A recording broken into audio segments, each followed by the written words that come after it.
Welcome back to my channel. दोस्तों, कैसा हो कि आप सुबह कॉलेज जाने के लिए जागें और देखें कि आपके शहर या गांव में बहुत तेज स्नोफॉल हो रहा है। मतलब ऐसे इलाके में जहां कभी भी स्नोफॉल नहीं हुआ। तो भाई साहब और उनकी बहनों, मुबारक हो, आज से शुरू हो चुका है। अब कई हजार साल तक अर्थ बर्फ से ढकने वाली है। इस मूवी में भी फ्यूचर वर्ल्ड दिखाई गई है जब पूरी अर्थ आइस से कवर्ड हो चुकी है और लोग इस ठंडी दुनिया में अंडरग्राउंड कॉलोनीज बनाकर रह रहे हैं। लेकिन कुछ अरसे बाद खाना पानी खत्म होने लगता है तो सर्वाइवल्स को कुछ ऐसा करना पड़ता है कि सुन के आप भी हैरान रह जाएंगे। तो कहानी शुरू करने से पहले अगर आपको मेरी वीडियोस पसंद आ रही हैं तो लाइक और कमेंट करके जरूर बताएं और सब्सक्राइब वाला बटन भी दबा दें। मूवी शुरू होती है तो हम दो लोगों को देखते हैं जो किसी से बचकर भाग रहे थे। वो दोनों बहुत ही डरे हुए थे और डोर बंद होने की वजह से वो वहां से बाहर नहीं निकल पाते। उसके बाद हम फिल्म के बैकग्राउंड स्टोरी में जाते हैं जहां हमें बताया जाता है कि कैसे ग्लोबल वार्मिंग की वजह से पूरी दुनिया आइस एज में तब्दील हो चुकी है। ऐसे में इंसानों ने ठंड से बचने के लिए कुछ मशीन्स बनाई जिनका काम होता है कि ठंड में वार्म एनवायरनमेंट को नकली तौर पर बनाना। मगर माहौल की हालत इतनी ज्यादा खराब हो चुकी थी कि ये मशीन भी बंद पड़ चुकी थी। ऐसे में इंसान इसी आइस एज में रहने के लिए मजबूर हो जाता है। मगर बहुत ज्यादा इंसान ऐसे माहौल में रहने के लिए बच नहीं सके और इतनी ज्यादा ठंड की वजह से उनकी मौत हो जाती है। जबकि बचे हुए कुछ लोग अंडरग्राउंड बंकर्स में जिंदगी गुजारने पर मजबूर हैं। पर हम एक बंकर को देखते हैं जिसका नाम होता है कॉलोनी 7। वक्त के साथ साथ इन लोगों को इस बंकर में भी रहना मुश्किल होता जा रहा है क्योंकि यहाँ खाना और मेडिकल सहूलियात प्रोवाइड करना बहुत ही मुश्किल है। इसलिए बंकर में किसी को भी अगर फ्लू हो जाए तो उसे 40 डेज के लिए क्वारंटाइन में रखा जाता है। अगर 40 डेज में वो रिकवर हो गया तो ठीक,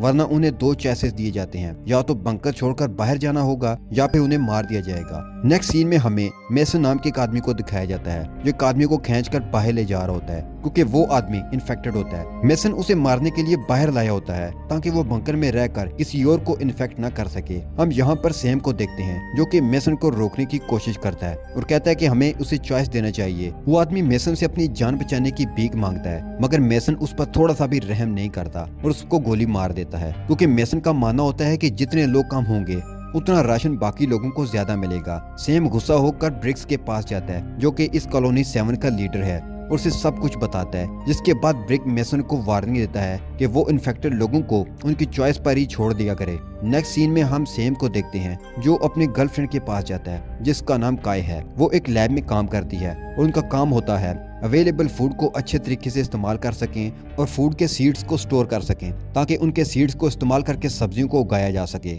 मगर इतनी ठंड की वजह से यहाँ पर गर्म माहौल इतनी मुश्किल से बनाया जा सकता है, इसलिए इन लोगों को बहुत मुश्किलों का सामना करना पड़ता है और ये ऐसे माहौल की तलाश कर रहे हैं जहाँ पर अपने फूड सीड्स को उगा सकें। एक दिन उन्हें रेडियो में एक अजीब सा सिग्नल मिलता है। दरअसल ये रेडियो सिग्नल कॉलोनी 5 से आ रहा था मगर सिग्नल ठीक से नहीं आ रहा था जिसकी वजह से ये लोग मैसेज को समझ नहीं पा रहे थे। ब्रिक्स एक मीटिंग रखता है और उसमें कहता है कि हमें कॉलोनी 5 में जाकर चेक करना होगा, शायद इन लोगों को कुछ मदद की जरूरत हो या फिर हमें कुछ मदद की चीजें मिल जाएं। सेम तो ब्रिक्स के साथ जाने के लिए तैयार था मगर उन्हें और लोगों की जरूरत थी। ब्रिक्स सभी से पूछता है क्या कोई हमारे साथ आना चाहता है। सभी लोगों को पता है कि बाहर जाने का मतलब है मरना, इसलिए कोई भी जाने के लिए रेडी नहीं होता। एक टीनेज लड़का जाने के लिए रेडी हो जाता है जिसका नाम ग्रेडोन है। जाने से पहले ब्रिक मेसन की जगह काय को लीडर बनाता है क्योंकि उसे मेसन पर जरा सा भी भरोसा नहीं था। फिर हम एक कपल को देखते हैं जिससे फ्लू था और वो मरने के डर से सभी से ये बात छुपा रहे थे मगर मीटिंग में वो औरत खांस देती है जिससे वहाँ सभी को पता चल जाता है कि वो फ्लू से इन्फेक्टेड है। जिसके बाद इन दोनों को क्वारंटाइन कर दिया जाता है। उसके बाद ब्रिक, सेम और ग्रेडोन अपने सफर पर निकलते हैं। ये लोग आहिस्ता आहिस्ता आगे बढ़ रहे होते हैं और दिखाया जाता है कि पूरा शहर बर्फ से ढक चुका होता है। इस हालत में लोगों का बचना तो मुश्किल था। तीनों को किसी न किसी तरह कॉलोनी 5 तक तो जाना था। उन्हें एक कमजोर पड़ा हुआ खतरनाक पुल सा भी गुजरना पड़ता है जिससे गुजरते वक्त ब्रिक मरते मरते बचता है। वहीं आगे उन्हें एक गाड़ी दिखती है। गाड़ी के पास एक आदमी की लाश होती है। गाड़ी के अंदर एक छोटा बच्चा और उसकी माँ जमी हुई थी। इन तीनों ने गन से खुद को गोली मारकर अपनी जान ली थी। शायद हालात का मुकाबला न कर पाने की वजह से उन्हें ऐसा करना सही लगा। ब्रिक्स उनके पास से गन उठाकर ग्रेडोन को दे देता है।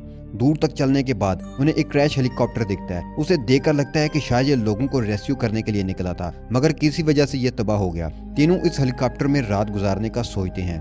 अगले दिन काफी सफर करने के बाद ये लोग कॉलोनी 5 तक पहुंच जाते हैं मगर उन्हें बर्फ पर काफी ज्यादा ब्लड दिखता है जिसे देखकर ग्रेडोन काफी घबरा जाता है। ग्रेडोन उन लोगों को बोलता है कि हमें अंदर नहीं जाना चाहिए मगर ब्रिक्स कहता है कि शायद अंदर लोग फंसे हों और उन्हें हमारी जरूरत हो। उसके बाद वो तीनों नीचे आते हैं मगर हर तरफ बहुत खामोशी थी। दूर दूर तक कोई इंसान नजर नहीं आ रहा था। हर जगह खून के निशान थे, मगर ये तीनों हिम्मत दिखाते हुए आगे बढ़ते हैं। तभी उनको दरवाजे से एक आवाज आती है। सैम जब दरवाजा चेक करता है तो वो अंदर से लॉक होता है। सैम उसे खोलने लगता है। बहुत मेहनत के बाद दरवाजा खुल जाता है। अंदर जाकर उन्हें एक आदमी दिखता है जो मरा हुआ लग रहा था, मगर जब सैम सामने से आकर उसका कंबल हटाता है तो वो इंसान बहुत डर जाता है और चिल्लाने लगता है जैसे उसने कोई डरावनी चीज देख ली हो। मगर तीनों उसे यकीन दिलाते हैं कि वो उसे कोई नुकसान नहीं पहुंचाएंगे। वो आदमी कहता है कि मैं बहुत भूखा हूँ, मुझे खाना दो, और सैम उसे खाना देता है। फिर वो आदमी उन्हें बताता है कि उन्हें कुछ दिन पहले एक कॉलोनी से खबर मिली थी। इस खबर में एक आदमी बता रहा था कि उन्होंने नीचे हीटिंग स्टेशन को ठीक कर लिया है। मशीन बर्फ पिघलाने में कामयाब हो गई है, जिससे वहाँ का माहौल पहले से काफी बेहतर हो गया है। वो आदमी आगे बताता है कि हमारे पास मिट्टी भी है और उन्हें चाहिए तो पास फूड सीड्स, ताकि वो इन सीड्स से फसल उगा सकें। वो चाहते हैं कि बाकी लोग जो जिंदा हैं वो उनके साथ जुड़ जाएं। मगर इससे पहले कि वो अपनी लोकेशन बताता, इससे पहले ही उसका सिग्नल बहुत वीक होने लगता है और ये लोग उस एड्रेस की लोकेशन को नहीं सुन पाते। डरा हुआ आदमी बोलता है कि वो बहुत सारे लोग थे, हम लोगों ने उस लोकेशन को ढूंढने में पूरी मेहनत लगा दी, मगर जो गए थे आज तक नहीं आए, और कुछ लोग हमारे लोगों का पीछा करते हुए यहाँ तक आ गए थे, जो कि अब भी इस कॉलोनी में मौजूद हैं। तभी तीनों को बहुत जोर से कुछ आवाज आती है। वो तीनों अपने साथ उस आदमी को भी ले जाना चाहते थे, मगर वो बहुत ही घबराया हुआ था। वो आदमी उन्हें निकाल कर दरवाजे को अंदर से लॉक कर देता है। ये तीनों आगे बढ़ते हुए उस आवाज का पीछा करते हैं और तभी ये कुछ ऐसा देखते हैं जिससे उनके होश उड़ जाते हैं, क्योंकि वहाँ कुछ लोग इंसानी जिस्म को काट कर उन्हें खा रहे थे। असल में ये भी इंसान ही थे, मगर खाना ना मिलने की वजह से ये आदमखोर बन चुके थे। उनके दांत भी भेड़िए जैसे तेज हो चुके थे। इससे हमें मूवी का पहला प्लॉट समझ में आता है, जिसमें दो लोग किसी चीज से डरकर भाग रहे होते हैं। वो इसी कॉलोनी के थे जो इन आदमखोरों से बचकर भाग रहे थे। अब आते हैं हाल में। ये तीनों देखकर बहुत डर चुके थे।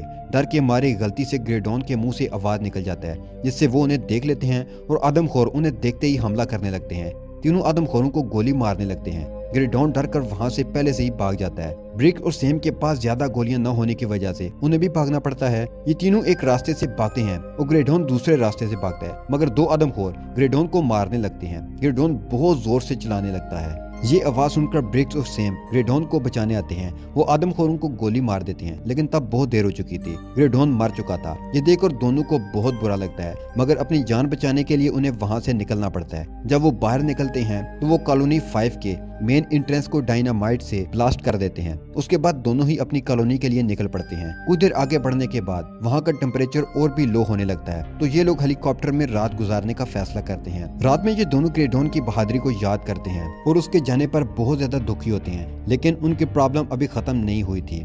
अगली सुबह जब वो कॉलोनी की तरफ जाने के लिए निकलते हैं, तभी वो देखते हैं कि आदमखोर उनके फुटप्रिंट का पीछा करते हुए आ रहे हैं। ये देखकर ब्रिक्स और सैम डर जाते हैं और वहाँ से भागने लगते हैं। जब वो पुल के पास पहुँचते हैं तो ब्रिक्स फैसला करता है कि वो पुल को डायनामाइट से उड़ा देगा, जो कि उनकी कॉलोनी तक पहुंचने का एक ही रास्ता था। दोनों डायनामाइट को आग लगाकर पुल पर लगा देते हैं, मगर ज्यादा ठंड होने की वजह से डायनामाइट फटने से पहले ही बुझ जाते हैं। तभी सैम कहता है कि हमारे पास वक्त नहीं है, हमें भागना ही होगा। मगर ब्रिक्स को ये डर था कि आदमखोर उनका पीछा करते हुए उनकी कॉलोनी तक पहुंच जाएंगे, इसलिए वो सैम को समझाता है कि हमें इस पुल को तबाह करना ही होगा। ब्रिक्स के कहने का ये मतलब था कि डायनामाइट को जलाने के लिए किसी एक को अपनी कुर्बानी देनी होगी, पर सैम उसे ऐसा करने से मना करता है। लेकिन ब्रिक्स सैम को धकेलकर डायनामाइट को जल्दी से लेकर अपने आप को साथ में ब्लास्ट कर लेता है, जिससे कि पुल के बीच एक बहुत बड़ा गैप हो जाता है। ये देखकर आदमखोरों का लीडर बहुत ज्यादा गुस्सा हो जाता है और चिल्लाने लगता है। अब सैम जैसे भी करके कॉलोनी 7 की तरफ भागता है। काफी लंबे सफर के बाद वो कॉलोनी पहुंच जाता है,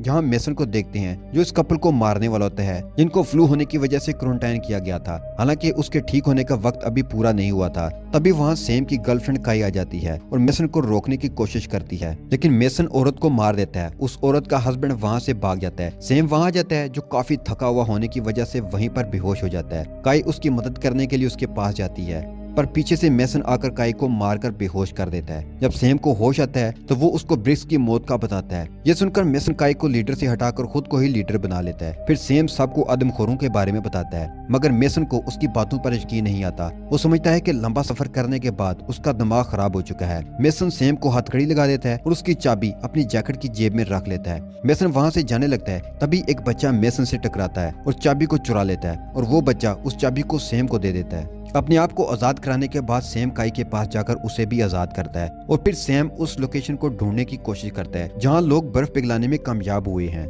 कुछ देर ढूंढने के बाद उन्हें वो लोकेशन भी मिल जाती है। स्क्रीन पर उन्हें दिखता है कि उस जगह पर गर्मी है, जिसके बाद जल्द ही कुछ सीड्स को जमा करके वहां से भागने लगते हैं, मगर बहुत देर हो चुकी थी क्योंकि आदमखोर उनकी कॉलोनी तक पहुंच चुके थे। जब मेसन सीसीटीवी कैमरा में देखता है तो उसे सैम पर भरोसा हो जाता है और वो सैम को आजाद करने का सोचता है, पर जब वो अपनी जैकेट में चाबी को नहीं पाता तो वो बहुत गुस्सा हो जाता है और सैम को ढूंढने लगता है। सैम और काई सीड्स चुरा कर भागने की तैयारी कर रहे थे, तभी वहाँ पर मेसन आ जाता है और सैम पर इल्जाम लगाने लगता है कि ये सब कुछ उसी की वजह से हुआ है, मगर उनके पास बहस का वक्त नहीं था।